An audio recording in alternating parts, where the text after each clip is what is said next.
Shalom. நீங்க எல்லாம் நல்லா இருக்கீங்கன்னு நம்புறேன். இன்னைக்கு நான் உங்ககிட்ட ஒரு விஷயத்த சொல்லணும் விரும்புறேன்.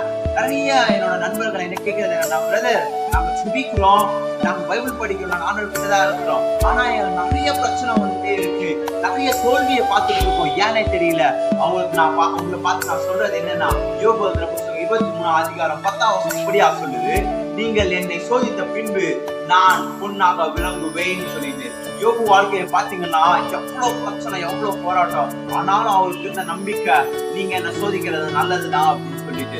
நான் உங்களை பார்த்து சொல்றேன், கடவுள் உங்க வாழ்க்கையில ஏதாச்சும் போராட்டம் அனுப்புறாருன்னா நீங்க ஞாபகம் வச்சுக்கோங்க, அந்த போராட்டம் உங்க வாழ்க்கைக்கு ஒரு முடிவை கொண்டு வராது, ஒரு புதிய துவக்கத்தை தான் கொண்டு வரும். யோபு புத்தகத்துல நீங்க முழுசா படிச்சு பாத்தீங்கன்னா தெரியும், யோபுக்கு முந்தின நிலைமையை பார்க்கிறோம், அவன் பிந்தின நிலைமை ரத்தத்தனையா இருந்துதான்.